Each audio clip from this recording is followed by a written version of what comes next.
الحمد للہ رب العالمین والصلاة والسلام علی الانبیاء والمرسلین اعوذ باللہ من الشیطان الرجیم بسم اللہ الرحمن الرحیم رب اشرح لی صدری ویسر لی امری واحلل عقدۃ من لسانی یفقہوا قولی واجعل لی وزیرا من اہلی۔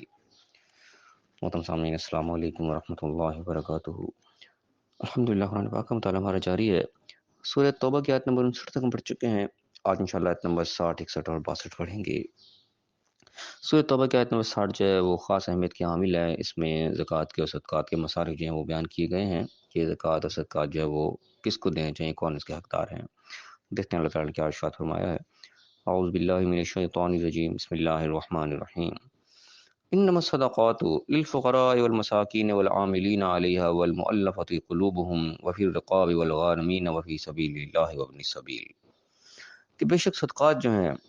وہ فقراء کے لیے ہیں، مساکین کے لیے ہیں، اور اس سے کام کرنے والوں کے لیے ہیں، اور دلوں کو تالیف کے لیے ہیں، مؤلف کرنے کے لیے ہیں، گردنیں چھڑانے کے لیے ہیں، قرض خواہوں کے لیے ہیں، قرضے اتارنے کے لیے، اور اللہ کی راہ میں خرچ کرنے کے لیے، اور راہگیروں کے لیے ہیں۔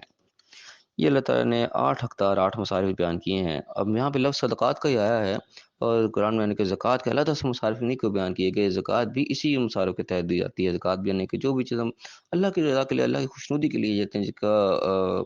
نفع، جس کا اجر ہمیں صرف اللہ سے چاہیے ہوتا ہے، دنیا سے کوئی اجر کا مقصود نہیں ہوتا، وہ تمام چیزیں اصل میں صدقہ کے اندر چلی جاتی ہیں میری سمجھ کے مطابق۔ تو زکوٰۃ بھی ظاہر ہے اللہ کی رضا کے لیے دی جاتی ہے، اللہ کا فرض سمجھ کے، اللہ کا حکم سمجھ کے دی جاتی ہے۔ کسی انسان سے اس کا کوئی بدلہ لینا جو ہے وہ مقصد نہیں ہوتا۔ تو وہ بھی اسی زمرے میں جاتی ہے کہ جو بھی زکوٰۃ بھی ہم دیں گے، جو بھی صدقات دیں گے، ان کے حقدار ہی ہیں۔ ان کو سب سے پہلے دیکھا جائے گا فقراء کو، محتاج ہیں، جو مفلس ہیں، مسکین جن کو کہا جاتا ہے اپنی عام زبان میں ہم کہتے ہیں۔ اکبر والعاملین علیہ، کہ جو اس کے اوپر عمل کرنے والے، کام کرنے والے، یعنی کہ ایک سسٹم بنے گا پورا، جو لوگ کلیکٹ کریں گے خاطر، پہلے ایک باقاعدہ اس کا نظام تھا، اب اس طریقے سے ہمارا نظام نہیں ہے، لیکن پھر بھی جو بھی نظام بنے گا کہ لوگ زکوٰۃ لیں گے، اکٹھی کریں گے، لوگوں تک پہنچائیں گے، اس کو جہاں جہاں خرچ ہونے والے خرچ کریں گے، پورا نظام جب بنانا پڑے گا، اس نظام کے اندر جتنے کارکنان ہوں گے جو اس کام کو سر انجام دے رہے ہوں گے، ان کے جو اخراجات ہوں گے، ان کے تنخواہیں وغیرہ، ان کا سسٹم جب پورا چلے گا، اس سسٹم کے اندر جو خرچہ ہوگا وہ بھی اسی کے اندر سے ہی ہوگا، وہ بھی یعنی کہ زکوٰۃ کی مد میں جائے گا۔ والعاملین علیہ اس کے اندر آ گئے، والمؤلفۃ قلوبہم، لوگوں کے دلوں کو تالیف کے لیے، لوگوں کے دلوں کو اسلام کی طرف مائل کرنے کے لیے۔ کئی ان کو قسم کے غریب ہوتے ہیں، مفلس ہوتے ہیں، ہوگی غیر مسلم ہوتے ہیں، محتاجی کی زندگی گزار رہتے ہیں، ان کو مدد کی جاتی ہے، ان کو تاکہ پتہ لگے کہ اسلام ایک اچھا دین ہے، اسلام کے قانون کے اندر ہی شامل ہے کہ غربا کی مدد کی جاتی ہے، تو ان کا دل اسلام کی طرف مائل ہوگا کسی طریقے سے بھی، جو کہ پتہ لگے کہ اس کو خرچ کریں گی، یہ تنگیں گے اسلام کے اندر، اس کو کوشش نظر آئے گی اسلام کی طرف، یہ کھنچے گا صحیح دین کی بات کو، یہ سنے گا، مقصد صرف اس کو اسلام کی طرف لانا ہو، اس کی آخرت کو سنوارنا ہو، کوئی اور اس کا دنیاوی مقصد نہ ہو، اس کے اندر بھی اس کو استعمال کیا جا سکتا ہے۔ وہ پھر رقاب اور گردنیں چھڑانے کے لیے، جو بیچارے پھنسے ہوئے ہیں، کوئی قیدی ہیں اس قسم کے، والغارمین، اور اس کے بعد قرض دار جن کا قرض نہیں ان سے ادا کیا جا رہا ہے، قرضے کے اندر دبے پڑے ہیں، اس کے اندر اس کو دیا جا سکتا ہے۔ اور وفی سبیل اللہ، اللہ کی راہ کے اندر، اللہ کی راہ کی ٹرم جو ہے بہت وسیع ہے اس کے اندر، لیکن جو زیادہ تر جو اتفاق اس چیز پہ آتا ہے کہ فی سبیل اللہ سے مراد ہے جہاد فی سبیل اللہ، کہ اللہ کی راہ میں جو خرچ کرنے کے لیے، جو اللہ کے دین کے اقامت کے لیے جو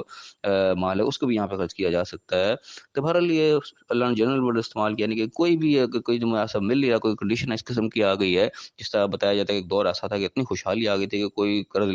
زکوٰۃ لینے والا کوئی مل نہیں رہا تھا، سب زکوٰۃ دینے والے آ گئے تھے، اتنی خوشحالی کا وقت مسلمانوں پر آ گیا تھا کہ اللہ کے فضل سے اللہ پھر اپنے کو وقت دکھائے، مسلمانوں پر ایسا خوشحالی کا وقت آئے کہ ہر طرف اتنے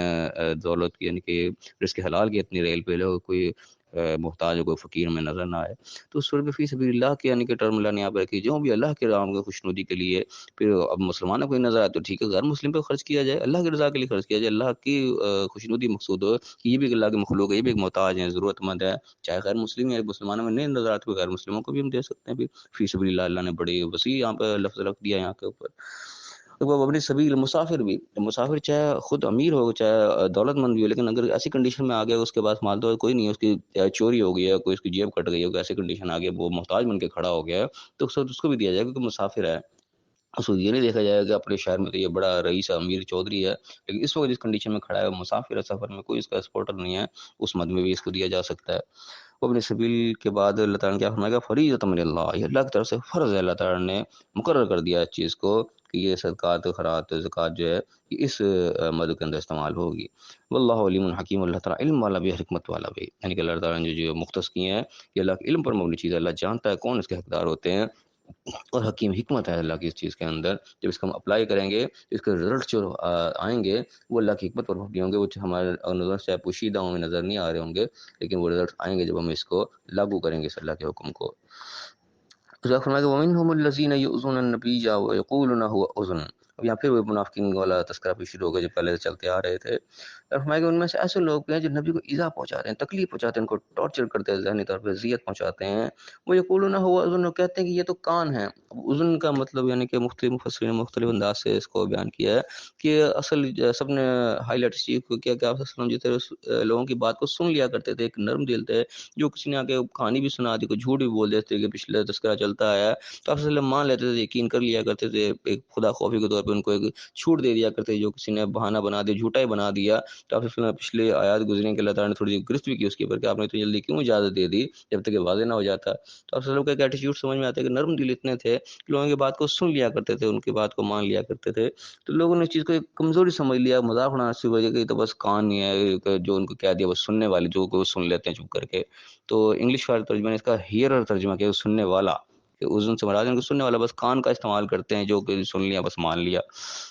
اور کب آگے جواب اللہ تعالیٰ نے کیا دیا، ٹھیک ہے تم ان کو تانا دے رہے ہو اس چیز کا، کل اذن خیر لکم، یہ ان کا کان ہونا، ان کا سن لینا تمہاری بہتری کے لیے ہے، تمہارے بہتری ہے اس کے اندر، تمہاری بات کو سن لیتے ہیں، تمہارے لیے نرمی کر دیتے ہیں، نہیں کریں گے تو تمہارے پر سختی پڑے گی، تمہاری بھلائی ہے اس کے اندر۔ یؤمن باللہ، وہ اللہ پر ایمان لانے والے ہیں، وہ یؤمن للمؤمنین، اور مومنین کی بات کو مان لیتے ہیں۔ اب یہاں پہ تھوڑا سا فرق دیکھیں، ایک طرف یؤمن باللہ ہے بے کے ساتھ، وہ یؤمن للمؤمنین ہے لام کے ساتھ، یؤمن بالمؤمنین نہیں آیا یہاں پہ، یعنی کہ اصل وہ اللہ پر ایمان رکھتے ہیں، اللہ کے خوف وہ ذہن میں رکھتے ہیں، توکل ان کا اللہ پر ہے، تمہارے پر توکل نہیں ہے کہ تم اگر چھا چھوڑ جاؤ گے تو وہ کوئی شکست کھا جائیں گے، کوئی ناکام ہو جائیں گے، نہیں، ان کا بھروسہ اصل میں اللہ پر ہے، اصل توکل تو ان کا اللہ پر، ان کی بات کو ماننے والے ہیں۔ وہ یؤمن للمؤمنین، مومنین کی بات وہ مان لیتے ہیں، اپنے ایمان کا اظہار کرتے ہیں، ان کی بات کو مان لیتے ہیں، ان کے سامنے ان کے ساتھ ہیل و جت نہیں کرتے، مان لیتے ہیں تمہاری بھلائی کے لیے ہے یہ۔ وہ رحمت للذین آمنوا منکم، اور تمہارے میں سے ایمان لانے والے ہیں ان کے رحمت کا سبب ہے کہ ان کو جو گزر ہوتا ہے تو مان لیتے، پیش آ جاتے ہیں تمہارے ساتھ۔ اگر کوئی سختی والا معاملہ ہو تو ظاہر تم کیا ہو کہ تمہارے اوپر ایک اذیت پڑے گی، تمہارے اوپر مشکل پڑے گی،